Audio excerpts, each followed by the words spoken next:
Assalamualaikum warahmatullahi wabarakatuh. Nama saya Zul Azrul Ridwan bin Zulfaqar. Hari ini saya akan mengupas sedikit tentang pemakanan sukan untuk seorang atlet dalam fasa latihan. Okey, mula-mula sekali perlu kita ketahui apa itu pemakanan sukan dan kenapa pemakanan sukan ini penting untuk seorang atlet. Okey, untuk pengetahuan semua, seseorang atlet itu harus menjaga pemakanan mereka sebelum, semasa dan selepas. Perkara ini amat penting kerana memastikan pengambilan makanan yang betul dapat memastikan kelancaran perancangan yang telah dirancang. Okey, sebagai contohnya, saya bagi suatu situasi. Seseorang atlet lari pecut 100 meter ingin berlari pecut dalam pertandingan 5 minit lagi sebelum langsung. Namun, atlet tersebut mengambil pengambilan makanan iaitu nasi lemak, semangkuk nasi lemak. Adakah sesuai untuk beliau makan nasi lemak walaupun pertandingan tersebut akan berlangsung 5 minit lagi? Saya rasa semua pun boleh teka tentang jawapan tersebut.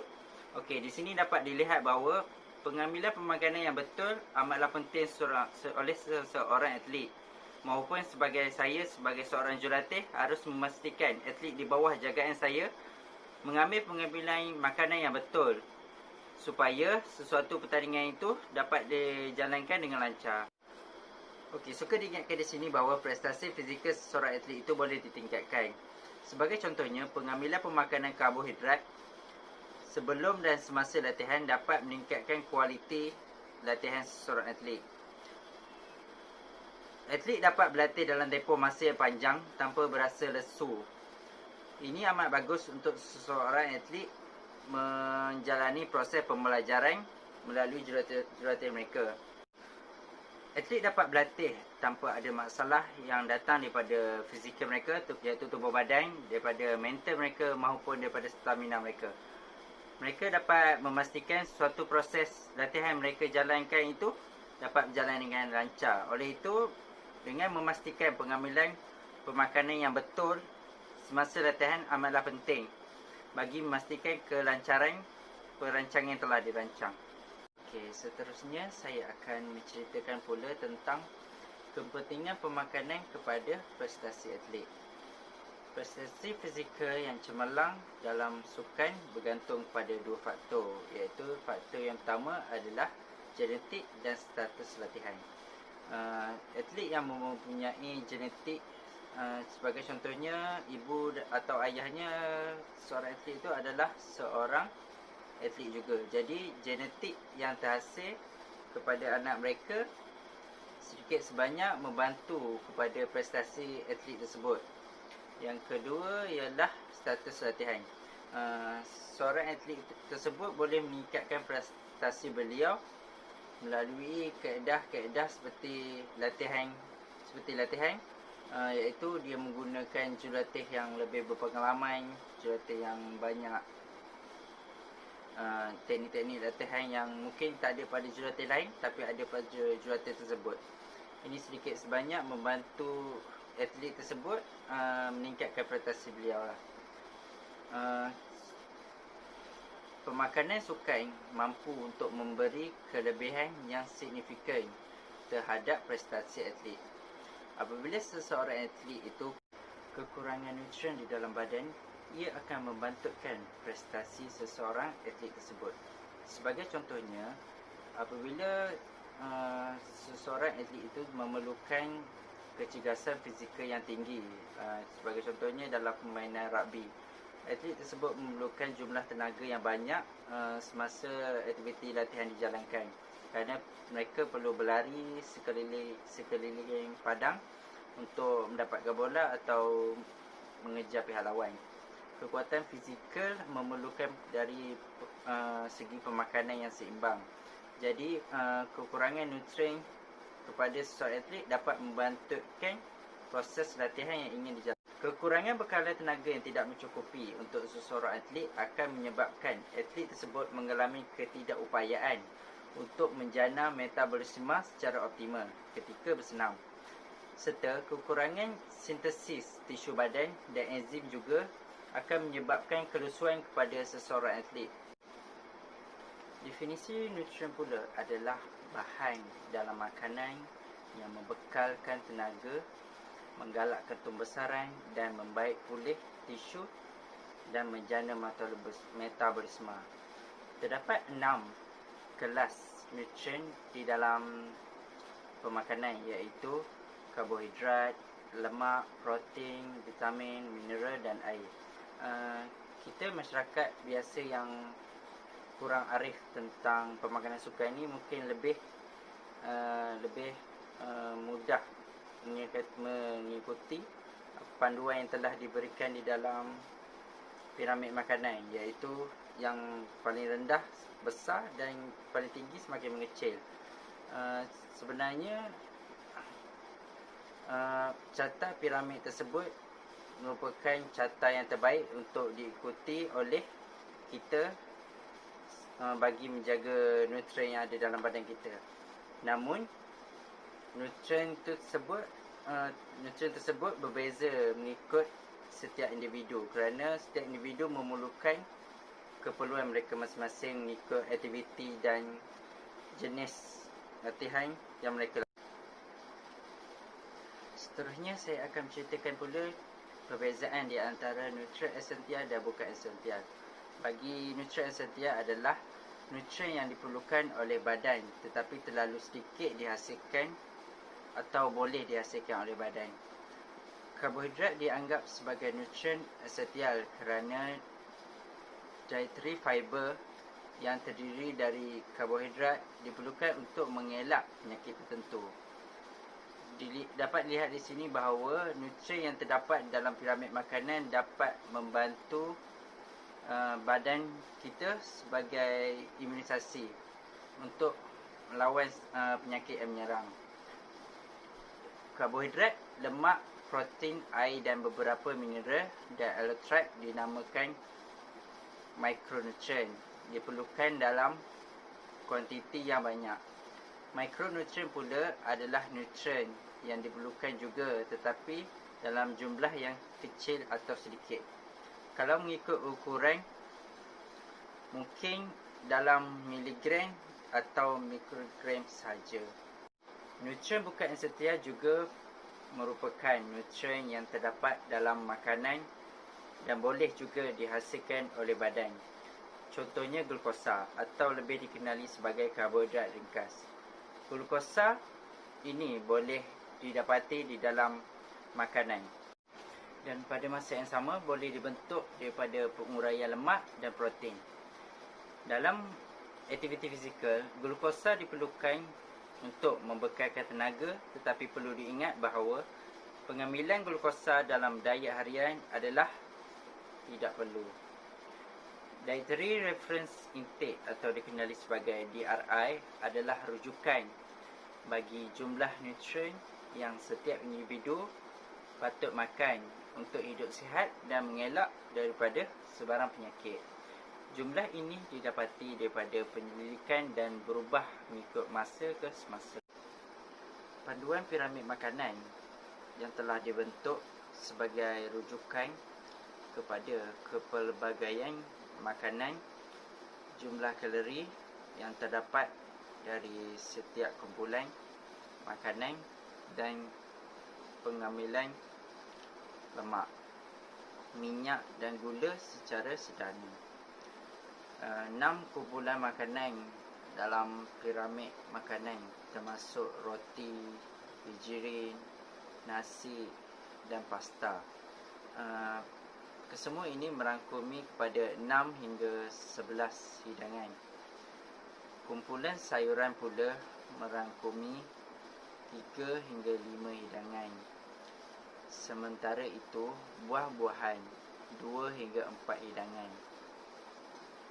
Kumpulan terbitan susu seperti yogurt dan keju ialah sebanyak 2 hingga 3 hidangan. Kumpulan daging, ikan, ayam, telur dan kekacang merangkumi 2 hingga 3 hidangan. Dan kumpulan lemak, minyak dan gula haruslah diambil secara berpada-pada dan beringat sendiri, kerana pengambilan lemak, minyak dan gula yang berlebihan akan mendatangkan keburukan kepada diri serta boleh mendapat penyakit yang kronik seperti darah tinggi atau kencing manis. Pengambilan makanan ini haruslah mengikut piawai piramid makanan yang telah disediakan bagi memastikan makanan yang selama ini boleh dijadikan sebagai ubat berbalik pada menjadi penyakit. Tenaga bagi manusia adalah dalam tubuh badan.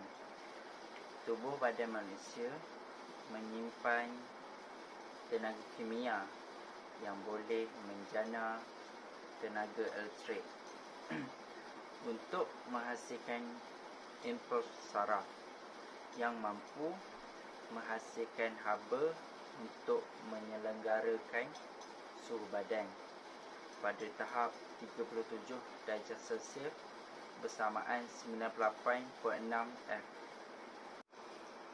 Definisi dan ukuran tenaga pula ialah tenaga merujuk kepada kapasiti untuk membuat kerja. Kerja pula dikenali sebagai tenaga mekanikal. Contohnya, apabila atlet merenjam kambing, atlet tersebut perlu melakukan kerja dan pada masa yang sama menghasilkan tenaga mekanikal. Yang seterusnya ialah simpanan tenaga dalam badan. Tenaga dalam badan yang boleh digunakan serta-merta disimpan dalam bentuk adrenaline triphosphat ATP dan phosphorylation PCR. Kedua ATP dan PCR terdapat dalam jumlah yang sedikit dan mudah habis dalam beberapa saat sahaja. ATP dan PCR membekalkan tenaga utama bagi larian pecut seperti 100 meter. Oleh itu, amalan penting untuk memastikan simpanan ATP dan PCR dalam tisu badan mencukupi, kerana kita tak sure yang bila sepatutnya kita akan guna benda tu, guna ATP dan PCR ni. Boleh jadi dalam suatu kes emergency atau sesuatu yang penting, kita memerlukan jumlah tenaga yang cukup untuk melakukan sesuatu.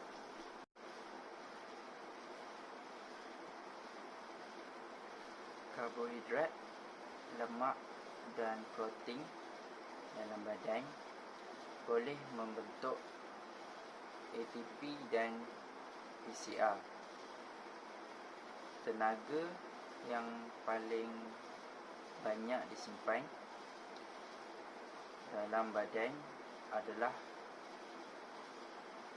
dalam bentuk lemak, iaitu triglycerida dan asid lemak bebas, free fatty acid. Karbohidrat disimpan dalam bentuk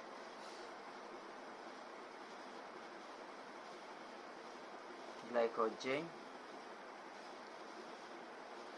dan glukosa. Protein pula dalam bentuk asid amino dalam tisu. Sistem tenaga membekalkan sumber tenaga dalam bentuk ATP, adenosine triphosphate ATP. Apabila penguraian ATP berlaku, maka tenaga akan dibebaskan. Tenaga ini digunakan untuk pergerakan otak. Seperti mana yang semua tahu, apabila kita nak melakukan aktiviti fizikal, kita memerlukan sumber tenaga. Jadi ATP yang ni boleh diurai melalui otot. Oleh sedemikianlah kita perlukan sumber tenaga yang banyak. Sistem tenaga ATP ke PCR dan sistem anaerobik glycolysis tidak memerlukan kehadiran oksigen bagi penghasilan tenaga berbanding dengan sistem aerobik. Sebabnya dapat saya kongsikan kat sini perbezaan antara anaerobik dan aerobik. Anaerobik adalah aktiviti yang kita lakukan dalam masa singkat. Oleh demikianlah penggunaan tenaga tidak terlalu banyak. Tetapi pergerakan yang berbentuk aerobik adalah memerlukan sumber tenaga yang banyak. Sebagai contohnya aktiviti zumba dalam acara 30 minit hingga sejam, kita memerlukan jumlah tenaga yang banyak. Kita memerlukan penggunaan ATP dan PCR yang banyak.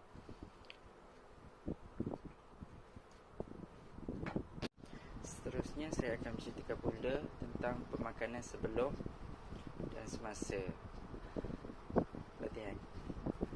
Prestasi fizikal boleh ditingkatkan melalui pemakanan yang baik. Seperti mana kita tahu, pemilihan pemakanan untuk seorang atlet adalah penting. Sebabnya atlet itu perlu memastikan setiap pemakanan yang diambil adalah bersesuaian dengan keperluan tenaga yang diperlukan. Jadi tugas seorang jurulatih untuk pastikan atlet tersebut makan pemakanan yang seimbang dan cukup untuk membekalkan tenaga untuk mereka. Sebabnya sebelum melakukan suatu latihan, atlet itu perlu makan sesuatu yang boleh buat mencipta tenaga untuk mereka lakukan sebarang aktiviti latihan. Contohnya, peningkatan pengambilan karbohidrat sebelum dan semasa latihan dapat meningkatkan kualiti latihan atlet. Ya, sebabnya seperti yang setelah saya cakap sebelum ni, karbohidrat ni dapat membantu atlet tersebut untuk melakukan latihan dalam tempoh masa yang panjang dan mengelak cepat berasa kelesuan. Kalau atlet tersebut dapat mengoptimalkan setiap latihan yang dia ada dengan cukup tenaga, jadi sesi latihan yang dijalankan dapat dijalankan dengan lancar. Atlet akan dapat berlatih dengan lebih lama dan melambatkan rasa kelusuan ketika latihan. Semasa pertandingan pula, atlet akan menggunakan sumber tenaga dari sistem tenaga yang berbeza bergantung pada 3 jenis, intensiti dan jangka masa aktiviti tersebut. Contohnya, untuk aktiviti yang berintensiti tinggi dan tidak lebih dari 3 minit seperti larian 200 meter, sumber tenaga akan dibekalkan oleh glukosa dalam darah dan glykogen otot. Apabila aktiviti tersebut melebihi 5 minit seperti permainan bola sepak, glykogen hati dan lemak pula akan membekalkan tenaga bagi aktiviti tersebut. Pada masa yang sama, ketiga-tiga sistem tenaga ini juga memerlukan vitamin dan mineral tertentu untuk memastikan keberkesanan sistem tenaga ini. Semasa pertandingan, atlet patut mengambil cecair yang tinggi kandungan karbohidrat dan rendah kandungan lemaknya untuk mengelak ketidakselesaan perut. Okey, di sini boleh saya cakap bahawa pengambilan makanan yang tepat kepada atlet amatlah penting. Sebabnya atlet tersebut perlu memastikan makanan yang diambil sebelum pertandingan itu adalah bersesuai dengan aktiviti yang ingin dijalankan. Atlet tersebut tidak boleh makan sewenang-wenangnya, sebabnya dia perlu pastikan makanan yang diambil itu boleh cepat hadam, dan makanan tersebut boleh dikembalikan semula kepada dalam bentuk tenaga kepada atlet tersebut. Atlet yang mengamalkan pemakanan yang optimum boleh melakukan kebanyakan aktiviti fizikal dengan menggunakan semua tenaga yang disimpan dalam tubuh badan. Adalah penting untuk atlet memastikan gaya pemakanan adalah bersesuaian dengan aktiviti yang ingin dilakukan, dan juga mempunyai kandungan kalori yang mencukupi. Contohnya, seorang atlet berdaya tahan tinggi memerlukan sehingga 3,500 kalori sehari dengan 60 hingga 70% karbohidrat. 20 hingga 30% adalah lemak, iaitu 1015% protein termasuk asid amino esensial. Seterusnya adalah saya akan menceritakan pemakanan sebelum latihan. Untuk memastikan glycogen tubuh berada pada tahap optimum bagi keperluan latihan dan menyelamatkan kelesuan, diambil 2 hingga 4 jam sebelum latihan atau bertanding. Pengambilan karbohidrat antara 200 sehingga 300 gram. Protein pula pada kadar sederhana. Makanan jenis yang mudah hadam dan tidak mengganggu gastroesophagus. Makanan karbohidrat diambil sebagai ganti jika tidak mengambil makanan sebelum latihan atau bertanding. Pengambilan karbohidrat adalah sebagai pelengkap simpanan karbohidrat kepada otot yang bekerja. Karbohidrat juga turut membantu dalam pengekalan tahap glukosa darah. Pengambilan karbohidrat pada kadar 30 hingga 60 gram bagi setiap jam. Cara pengambilan ialah dengan mengambil minuman untuk sukan kerana dapat membekalkan karbohidrat dan cecair pada masa sama. Yang seterusnya ialah pengelasan makanan, iaitu makanan boleh dibagikan kepada 4 bahagian utama dalam pemakanan seimbang seseorang manusia, iaitu yang pertama ialah makronutrien, yang kedua ialah mikronutrien, yang ketiga serat, dan yang keempat air. Jadi apa yang saya nak terangkan kat sini ialah dua je, iaitu makronutrien dan juga mikronutrien. Makronutrien ialah terdiri daripada karbohidrat, protein dan lemak. Mikronutrien pula ialah vitamin dan mineral. Untuk makronutrien yang terdiri daripada karbohidrat, karbohidrat merupakan sumber tenaga utama. Keperluan karbohidrat dalam diet harian ialah 50 hingga 60% kalori. Dalam tubuh badan, karbohidrat disimpan dalam bentuk glukosa, iaitu di dalam darah, dan glycogen di dalam otot dan hati. Terdapat 2 jenis karbohidrat dan 3 kumpulan, iaitu jenis yang pertama ialah karbohidrat kompleks, iaitu kumpulan dia ialah polisakarida. Bentuk ringkas yang boleh digunakan ialah kanji, selulosa, pektin dan juga dektrin. Jenis yang kedua ialah karbohidrat ringkas. Kumpulan yang terdapat pada karbohidrat ringkas adalah 2, disakarida dan juga monosakarida. Bentuk ringkas dia ialah disakarida ialah maltosa, laktosa dan sukrosa. untuk monosakarida ialah fruktosa, galaktosa dan glukosa. Untuk protein pula ialah protein terdiri dari rantaian asid amino. Protein didapati dari daging, hasil tenusu, kekacang dan tumbuhan brokoli serta lobak merah. Fungsi penting dalam pembinaan tisu dan pembaik pemulihan sel tidak terganggu. Protein juga diperlukan juga dalam pembinaan hormon, enzim dan antibodi. Protein juga membantu mengekalkan keseimbangan asid base, mengangkut nutrien dan sumber tenaga. Tidak digunakan sebagai sumber tenaga dalam keadaan biasa. Digunakan apabila karbohidrat dan lemak berkurangan.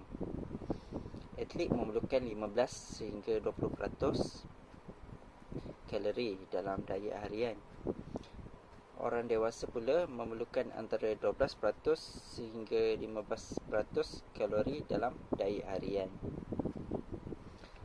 Dapat dilihat di sini bahawa protein membantu kepada pembinaan tisu yang telah rosak semasa aktiviti latihan dijalankan.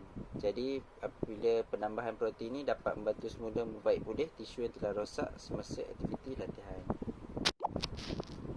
Dan seterusnya ialah pengelasan makanan, iaitu makanan boleh dibagikan kepada 4 bahagian utama dalam pemakanan seimbang seseorang manusia, iaitu yang pertama ialah makronutrien, yang kedua ialah mikronutrien, yang ketiga serat dan yang keempat air.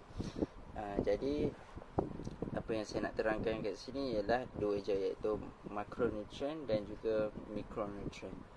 Makronutrien ialah terdiri daripada karbohidrat, protein dan lemak. Mikronutrien pula ialah vitamin dan mineral. Seterusnya saya akan menerangkan pula tentang kepentingan makro dan mikro ni kepada tubuh badan yang terdapat dalam makanan. Yang pertama adalah zat besi. Kegunaan dia ialah untuk penghasilan hemoglobin, myoglobin, leptomeros dan pelbagai enzim badan. Kedua ialah kupra, membantu penghasilan pigmen melanin pada kulit, pertumbuhan tulang dan saraf. Ketiga ialah zinc, iaitu meningkatkan penghasilan antibodi, mempercepatkan penyembuhan luka. Keempat ialah iodin, penghasilan hormon thyroid untuk besaran serta pembiakan dan metabolisme. Yang kelima ialah chromium, iaitu kegunaan ialah keseimbangan glukosa dalam badan dan penghasilan insulin untuk tujuan di atas. Selenium ialah kegunaan dia untuk antioksidan bersama dengan vitamin E, makanan yang boleh menghilangkan stres. Untuk makro pula, iaitu yang pertama ialah kalsium. Kalsium ni untuk kegunaan ialah pertumbuhan tulang dan gigi. Yang kedua ialah mempercepatkan pembekuan darah serta fungsi otak dan saraf. Kedua ialah fosforus, juga pertumbuhan tulang dan gigi, keseimbangan asid dalam badan. Ketiga ialah magnesium. Kegunaan ialah membantu sistem pencernaan menyerap zat makanan ke dalam tubuh badan. Yang keempat ialah glucurida. Kegunaan ialah membantu dalam penghasilan hormon, menstabilkan tekanan darah. Yang kelima ialah sodium, iaitu ion dalam air untuk membantu pengucupan dan pengembangan otot. Yang keenam ialah sulfur, iaitu kegunaan ialah pelengkap dalam beberapa siri asid amino. Kegunaan yang lain ialah pertumbuhan sel yang menggunakan protein. Yang seterusnya ialah komposisi badan. Saya akan terangkan dulu apa maksud definisi komposisi badan. Komposisi badan merujuk kepada peratusan lemak badan berbanding dengan otot, tulang dan tisu badan yang lain. Pengukuran komposisi badan terdiri daripada dua kaedah, iaitu makmal dan juga kaedah lapangan. Pengukuran lipatan kulit adalah satu teknik untuk mengukur ketebalan lemak di bawah lapisan kulit.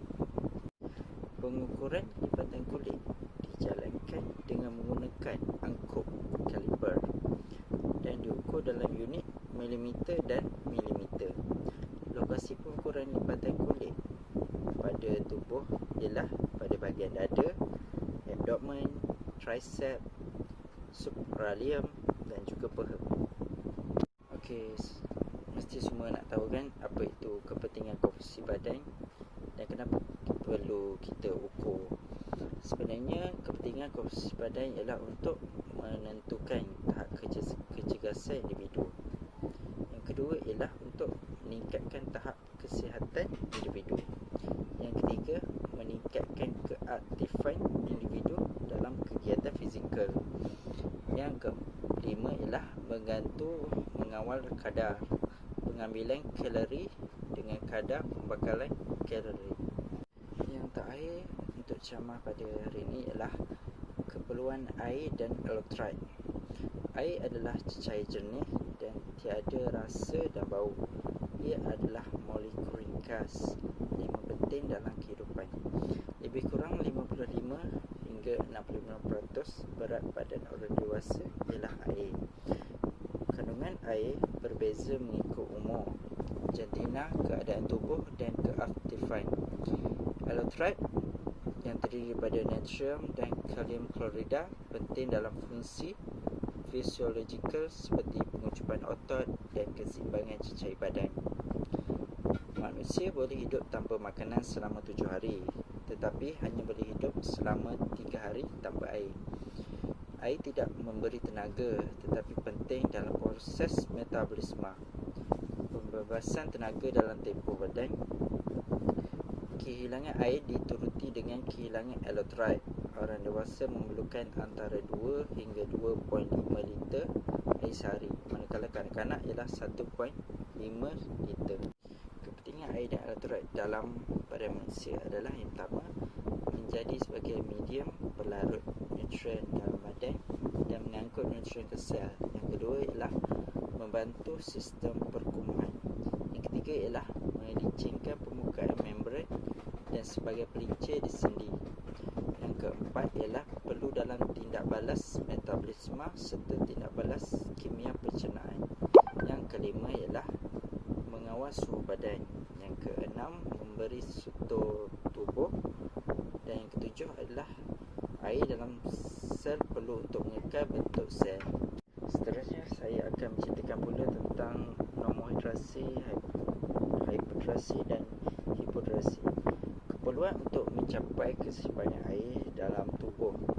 Air yang hilang melalui perkumuhan perlu diganti dan paras dikekalkan dalam badan, iaitu dalam bentuk normohidrasi. Paras air yang tinggi dalam badan iaitu hiperhidrasi dan paras air yang rendah iaitu hipohidrasi boleh mendatangkan masalah kepada kesihatan kita. Yang pertama ialah dehidrasi. Saya akan berceritakan apa itu dehidrasi. Dehidrasi berlaku apabila tubuh kehilangan air serta garam galian seperti sodium, potasium, kalsium, fosfat dan sebagainya dalam tubuh. Kehilangan cecair tubuh badan adalah melalui proses berpeluh, menangis, membuat air kecil dan besar. Air yang diperlukan oleh tubuh untuk memproses bahan kumuh, seterusnya tubuh bebas daripada bahan toksik sekaligus ia dapat berfungsi dengan baik. Kekurangan air boleh menyebabkan tubuh menghadapi masalah kerana 70% daripada komposisi tubuh terdiri daripada air. Pengambilan air yang mencukupi setiap hari adalah penting kerana organ-organ penting dalam tubuh seperti jantung, buah pinggang dan sebagainya. Kesan dehidrasi terhadap badan. Dehidrasi yang sedikit, seseorang akan mengalami haus, bibir dan mulut kering serta boleh mendapat ulcer. Dehidrasi sederhana. Mulut dan membran bahagian dalam menjadi terlalu kering, kulit menjadi kurang elastik dan boleh dicubit. Sesetengah kanak-kanak yang mengalami dehidrasi mengalami masalah jangkitan muntah-muntah, mata cengkung atau terbenam dan bahagian atas kepala terbenam. Dehidrasi yang serius. Gejala yang tidak banyak beza dengan dehidrasi pada tahap sederhana. Bagaimana gejala dalam memerlukan rawatan seperti denyutan nadi menjadi lemah, mengalami rejetan, pernafasan menjadi laju, keletihan yang amat sangat, kekeliruan. Dalam keadaan begini, individu terbabit terutama kanak-kanak memerlukan rawatan kecemasan dan perlu dibawa ke hospital segera untuk diberi rawatan melalui intravena. Warga tua merupakan golongan yang paling kerap mengalami dehidrasi peringkat sederhana dan serius. Okey, untuk mengelakkan dehidrasi ni berlaku pada tubuh badan kita, kita perlu pastikan minum air secara secukup. Apabila cuaca terlalu panas, buat latihan di dalam keadaan indoor supaya tidak terkena cahaya matahari terdekat, dan juga pakai pakaian yang sesuai bagi mengelak apa terkumpul dalam badan. Okey, sebelum saya menutup sesi ceramah saya pada hari ini, saya akan memberi beberapa strategi untuk mengoptimalkan sesi latihan. Okey, yang pertama adalah pastikan memilih seorang jurulatih yang pakar dalam bidang kita yang berlatih, supaya setiap latihan yang kita dapat itu dapat dimanfaatkan dengan sebaik-baiknya. Yang kedua ialah sentiasa melakukan research dan development tentang latihan kita, sentiasa penambahbaikan setiap masa ke semasa, jalankan try and error supaya kita dapat pastikan sesi latihan kita itu dapat dioptimalkan dengan sebaik-baiknya. Yang ketiga ialah menggunakan segala prasarana yang ada sekeliling kita untuk membantu meningkatkan mutu kita punya sesi latihan. Yang seterusnya adalah saya akan memberi tip supaya mempercepatkan pemulihan selepas latihan. Okey, yang paling penting untuk mencepatkan pemulihan selepas latihan adalah, yang pertama ialah gantikan fluida yang hilang, iaitu kita semasa sesi latihan kita kehilangan banyak sangat cecair. Kita perlu ganti semula. Pastikan cecair yang kita minum tu dapat mengembalikan semula tenaga kita yang telah hilang. Yang kedua ialah makan makanan pemulihan yang sihat, iaitu kita makan makanan yang boleh membaiki semula tisu tubuh badan kita, supaya selepas sesi latihan kita yang kita lakukan, banyak tisu yang telah koyak semua, kita boleh makan makanan yang boleh gantikan semula tisu yang koyak tersebut. Yang ketiga ialah berehat. Pastikan selepas sesi latihan dijalankan, anda semua dapatkan rehat yang cukup untuk sesi pemulihan itu berjalankan dengan lancar, supaya tidak terlalu penat untuk lakukan aktiviti lain. Yang keempat ialah stretch it out. Selepas senaman yang sukar, pertimbangkan untuk renggangkan yang lembut, iaitu cooling down lah biasa kita dengarnya, supaya pastikan selepas satu sesi latihan yang berat, kita lakukan cooling down. Yang kelima ialah lakukan pemulihan aktif, iaitu kita tidak berehat sekadar terus jatuhkan badan, rebahkan badan tidur, tapi kita lakukan regangan yang ringan-ringan supaya otot semua tidak terganggu sebabkan latihan kita lakukan. Okey, yang seterusnya ialah dapatkan lebih banyak tidur. Pastikan tidur kita cukup untuk pastikan tubuh badan tidak terlalu penat. Okey, itu saja untuk ceramah saya pada hari ini.